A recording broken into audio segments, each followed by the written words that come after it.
Greetings and salutations, everyone. I'm Ekamak. This is the Red Ash event in Nike, Goddess of Victory. Last episode we did a few conversations, so let's do a few more. Elegant and Unconstrained. So this is a follow-up to the previous ones. Record 0023 playback. Dorothy is headed to her favourite place, where she always takes her afternoon tea. A place with breathtaking scenery and where gorgeous flowers abound. A place she can call home. But... Pray tell, what brings thee here of all places? I was about to ask you this very same thing. This is where I always drink my... Not wanting to reveal how much this place means to her, Dorothy stops herself. Instead, she fixates her gaze on a certain something in Scarlet's hands. What are you drinking? Oh, this? Some floral tea. The scenery here is rather breathtaking, so I venture here from time to time to enjoy a cup of tea. You're telling me you drink floral tea? Doth my words fall on deaf ears? Would you perchance like to try? 'Tis made from goldenrod. Scarlet hands the cup over to Dorothy, who hesitates for a moment after receiving it. The aroma is undeniably alluring, however. She finds herself almost subconsciously taking a sip. This is marigold.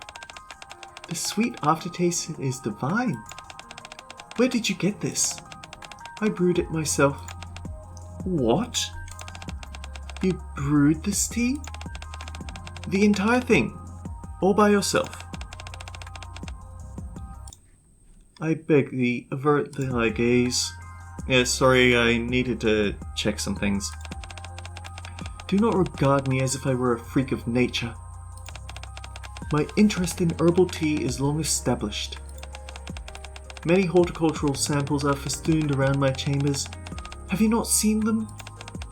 No, I've never been able to get past all the animal skins. The flowers are most diminutive. Perhaps that explains why thine eyes did not chance upon them.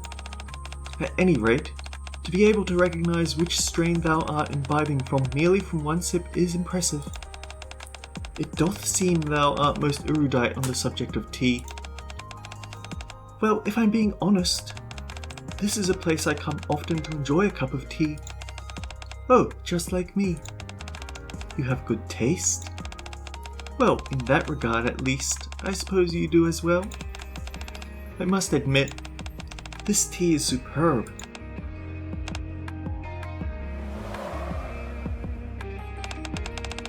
So, thou art fond of the goldenrod tea? Very much so, yes. Ye are more than welcome to come and partake along with me. I'll think about it. Might I ask, why thou doth hold the cup in such a peculiar fashion? What do you mean? Thy pinky is protruding outwards when you take a sip. Perhaps thy digit is afflicted with an ailment of some sort? You pay attention to the smallest things. Call me crazy, but I've felt for some time now that you are particularly interested in me. Interest? Forsooth, perhaps thou could say so. Perseverance ensures success. Huh? It as thou hast claimed, I've always been observing you. So you've been stalking me? In what world is that acceptable behaviour? We both have finished our tea. Let us go for another round. No, I don't want to get my clothes dirty. They are already soiled as is. A bit more grime would be of nugatory importance. I really can't stand you.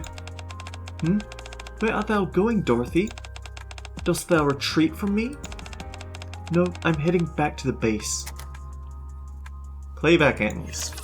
They could almost get along, if not for everything else that they don't get along on. Let's move out.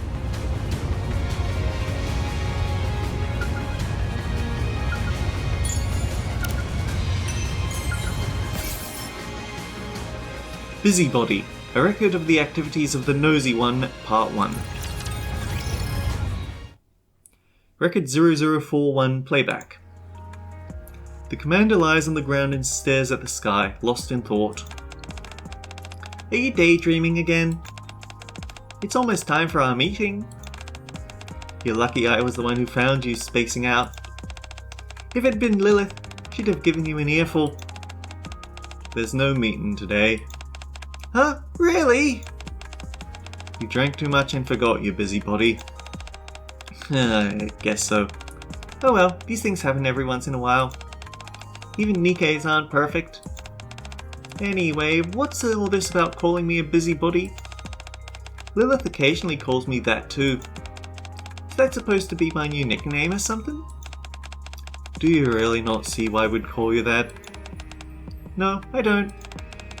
Think about how you conduct yourself. Like what? Well, to name just a few recent examples. If you put this here... maybe not. I don't think that's gonna work. Ah, you surprised me! What do you want? Yeesh, not the warmest welcome I've ever gotten. I'm here to lend a hand. What seems to be the problem? Need any help with the modifications? I used to be pretty good at assembling stuff back in my day. I'm sure that skill would extend to modifications as well. When you say you assembled things, I assume you're referring to plastic models? Yep. I knew it. You can't even properly maintain your own weapons. And you're here talking to me about getting into weapons and assembly and modification? I think you're in dire need of a reality check. Ah! Red Hood puts Snow White in a headlock with one arm and gives her a noogie with the other. Let me go! You know what I think? I think you underestimate me. I mean what I say. Fine, then why don't you give it a try? I'd love to. Hand it over. Here. Snow White tentatively hands the weapon to Red Hood with a distrusting expression. There, you see? Now I've gotten a closer look, I think I've got this figured out. Yeah, that's it. Do you know what model this is? Of course I know. For this type of model, you need to attach it in the opposite direction. Wait, if you do that, it'll shatter and... With a high-pitched ting, the gun's various parts are sent scattering in all directions. Whoops, guess I remembered the direction wrong. Sorry about that. Ugh, I knew this would happen. Just go and leave me be. I didn't make you upset, did I? It was a mistake, honest. I'll replace any parts that you need. So lighten up, why don't you? Really? Have I ever lied to you? All the time. Heh, you're adorable. Oh, wait! That tickles! Playback ends. Want to hear some tunes while we proceed? Lovely weather we're having. Busybody 2. Record 0042 playback.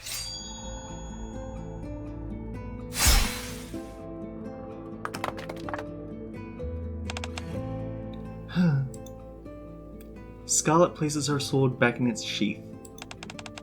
Cutting through trees again? Are you sure being a lumberjack isn't your true calling? If I'd have known you had a thing for cutting down trees, I'd have given you an axe.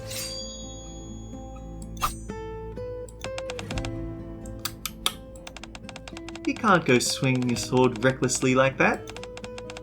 Dost thou have nothing better to do? Be gone and leave me be. You are making me lose my focus. Please, if you lose focus just from a few remarks from me, I'd say you're a failure as a swordsman. Why dost thou insist on interfering whenever I am training? Ouch, harsh. You're just so skilled with a blade that it's frustrating to seeing you slum it by cutting up pieces of wood all the time. Prithee tell, will thou proffer a superior training method? You better you're behind, I will. I'm about to break it down to you right now. Oh, 'tis most interesting, I must admit. Go on, what is this method thou speakest of? Can't you go back to cutting her down her bullets in midair like you did in your supports? I was watching this martial arts, I was reading a renowned ancient tome, and it said a true master of the sword never leaves a mark, even when they swing their blade. What does that mean? Exactly what I said. Look here. Like this, okay? Red Hood picks up a small stick. The writer of that book just grips his sword like so, and then... Sha-sha! He proceeded to slash at the leaf in front of him. Normally this would mean that the leaf would split in two halves, right? But it still remained intact. Isn't that interesting? Oh? I think I could accomplish the same feat. Huh? Really?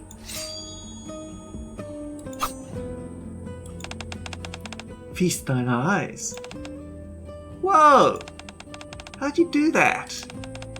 So long as one hand is steady as thy slashes, a challenge it is most certainly not. Do it again! Try it with this tree branch.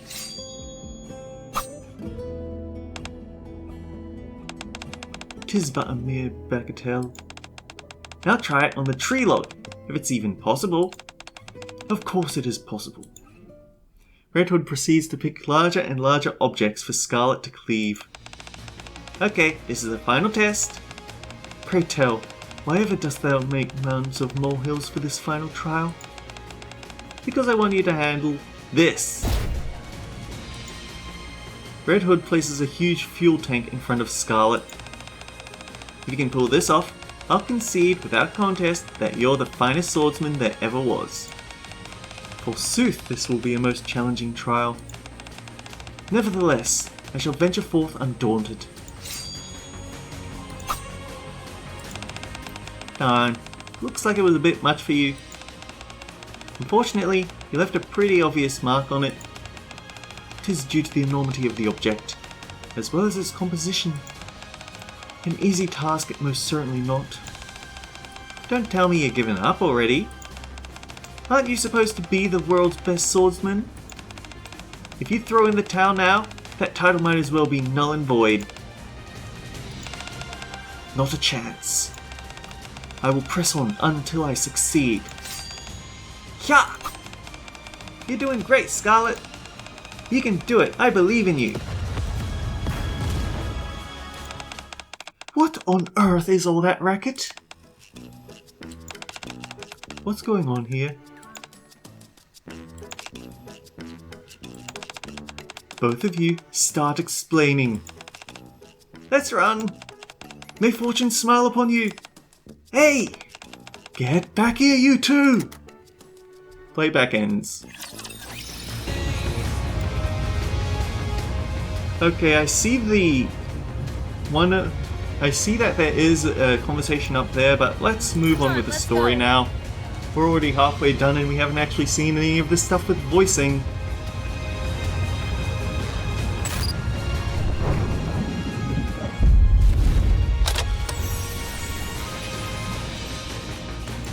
We've still got a bit to go in story 1, you can say that much.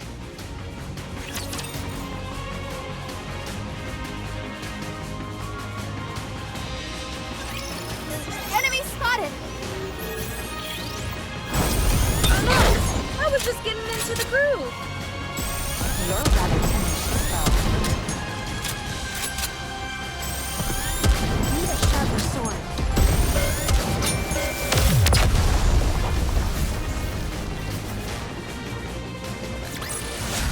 The judgment delivered by prayer is always fair.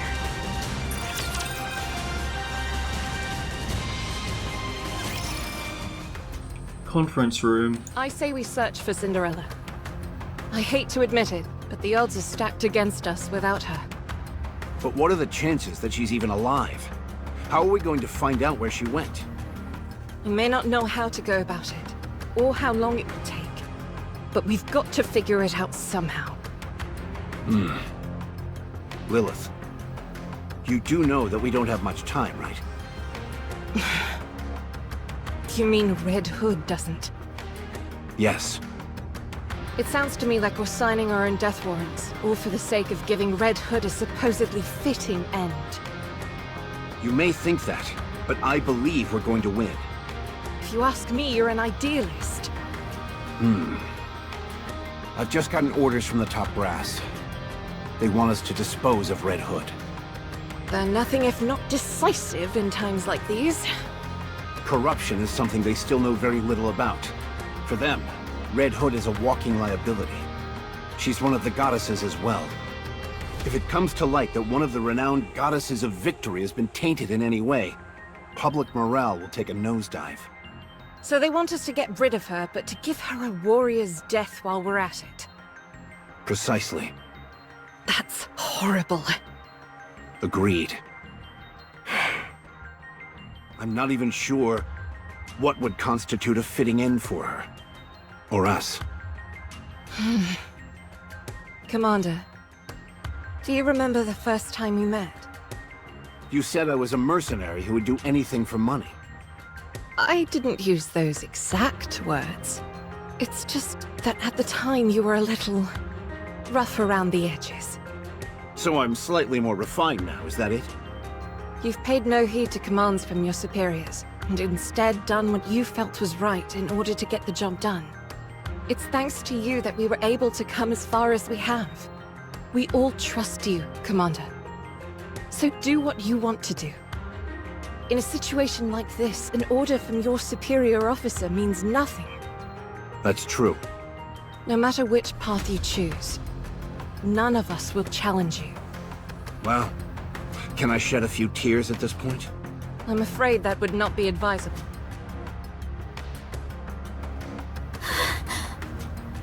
Excuse me. Oh, hey, Scarlet. Why perchance did you flee with such haste? Who said I ran away? I just went outside to get something. Very well. Then let my eyes look upon what you came to retrieve. I shall ask once more. Why did you flee? When it's Red Hood's final... I don't want to be there. Huh. If there comes a time when she needs to be put out of her misery, I don't think I could handle it. I shudder to even think about it. Why then did thou discourage her from returning home, and with such fervor? I just wanted her to spend as much time with us before the end. Thou art most selfish. You wish to witness Red Hood's last days, yet do not wish to be caught in the midst. Who is Red Hood to you? A playmate and nothing more? If she was truly someone you treasure, then even if her final moments are brutal and unforgiving, you would wish to remain by her side all the same. Now, go inside. Go to Red Hood. I will. Thank you, Scarlet. Snow White runs off. Heavens above. I goad others to follow this advice when I would have a devil of a time following it myself.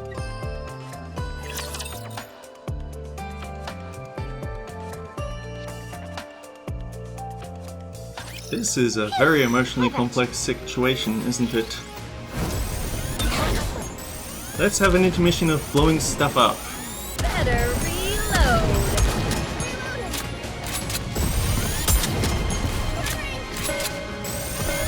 Everything's starting to break. My blade shall render all asunder. Alright, it's one of the guys with hit armor. Something like an infinite magazine.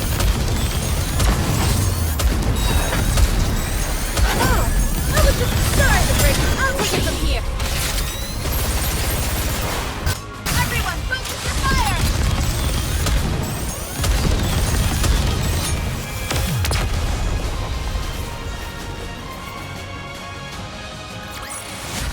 A commendable battle, but I desire stronger opponents next time.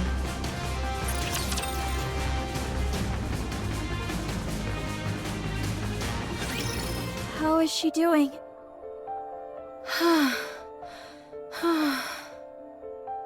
She's stable, although she hasn't regained full mobility just yet.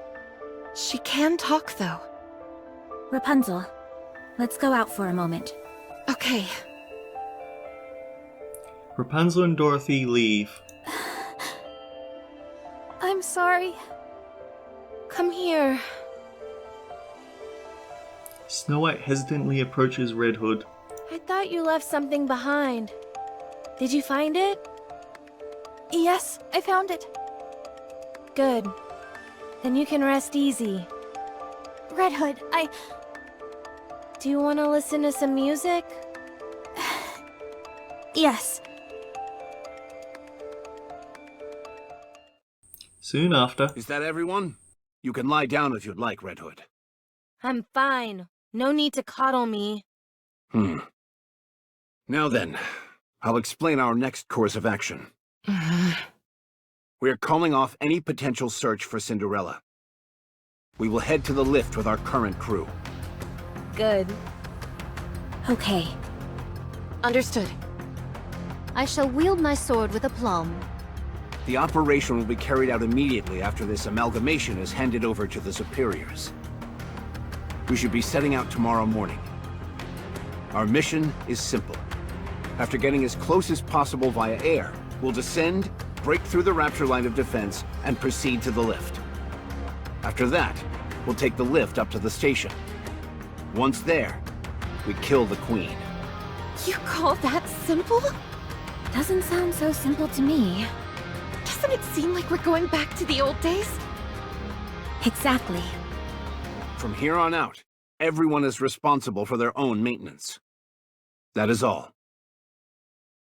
soon after. Rapunzel? What is it, Red Hood? Are you not feeling well? That's not it.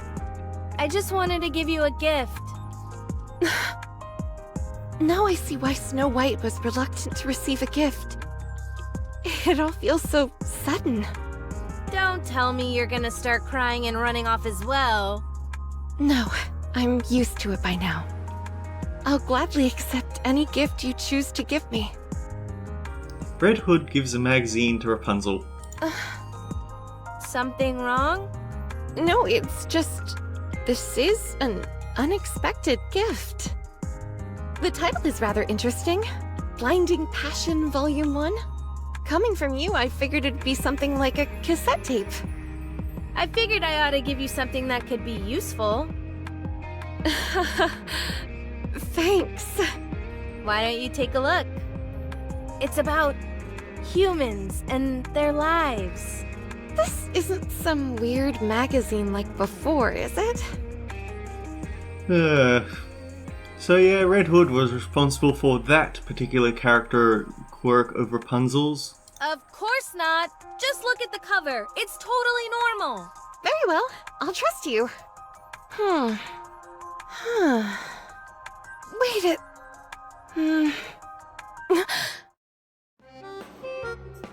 Ow! Watch the face! What was that for? This is a dirty mag! My eyes! Told you it was anthropological in nature. Pretty interesting, eh?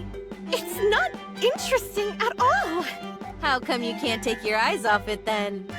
It's just... it's my first time seeing this kind of stuff. I know. That's why I gave it to you. You're trying to corrupt me! Oh, relax. Don't get your knickers in a twist. You've been living your entire life with safety wheels on. You were destined to become the next female religious leader from the day you were born. So you've been living your life based on other people's expectations. Becoming a Nikke wasn't your choice either? Am I right? So how about pivoting and steering yourself in your own direction? That doesn't mean I'm interested in stuff like this. You say that, but you seem awfully intrigued whenever the topic crops up. What makes you so sure about that? I'm amazed that you thought people wouldn't realize. Anyway, it might not be my business, but I just thought it was a little sad, that's all. You are bound by your duty, unlike me. As for me, I've always lived my life exactly how I wanted to. Red Hood, I've wavered for a while now on whether I should say this or not, but What is it? when I look at you now, it feels to me like you can't wait to die. What? I can feel that you're trying to tie up everything in a pretty bow so that you can die without any regrets. You're like a battle-hardened and weary soldier, sitting around waiting for death to claim you. You're not totally off base. Listen, the Red Hood I know would never give up, no matter who the adversary is or how tough a mission lies ahead. You'd face it head-on with grit and mettle. You were never someone who'd resign themselves to defeat. In case you've forgotten, I'm dying. I don't have much time left. What other option do I have? All I can do is leave things in a better state for all of you. You should fight it, like you always have. What do you want me to do? No case of corruption has ever been reversed.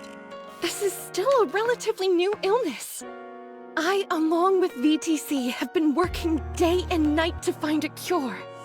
So please, I beg of you, don't let go. Even if it may mean leaving some things unfinished, I will do everything in my power to make you better. Okay. I'll believe you. Field changed. Goddess Squad is preparing for the final showdown. We've got about 27 minutes in, so I don't feel like going into another major cutscene, but Let's move out.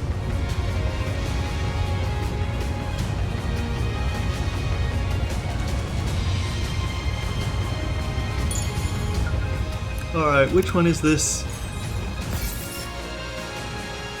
A Record of Uncertain Treatment Part 1.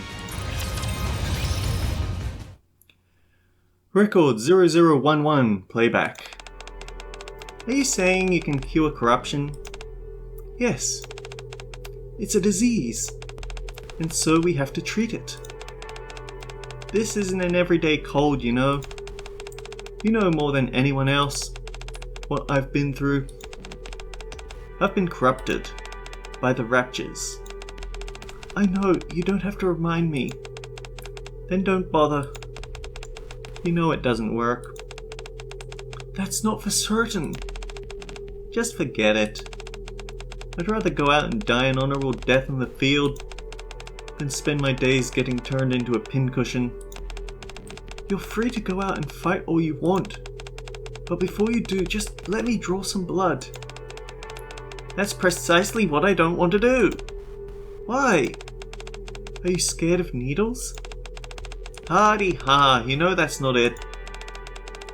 Is it because it might confirm there's no antidote? Are you so afraid that I might not find a cure?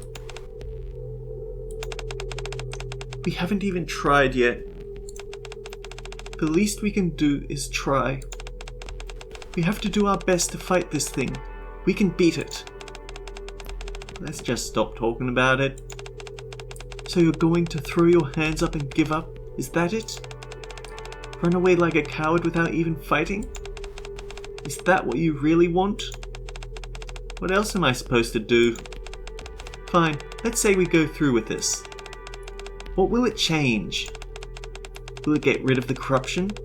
Will it prolong my life? It will change your mindset. You'll be putting your best foot forward, and you'll be less likely to give up. You're not a lost cause. You're surrounded by people who care about you. You have to tell yourself that you want to live. I'm begging you. I'm asking you to trust me just this once. Give me a chance to try and cure you. To do my best to fight against this corruption. Can you give me that much? Rapunzel, you can't just sit back and let this claim you. I don't want to lose a colleague. And a friend. I never thought I'd hear such things from someone who lived such a sheltered life. You're really laying it on thick, aren't you? Well, I was a potential candidate to be the next pope, after all. I've always had a proclivity for glibness. Fine, I suppose it'd be a bit disgraceful to give up without a fight. If you're that insistent, I'll give it a shot. Red Hood. Red Hood extends her arm. Take your damn blood.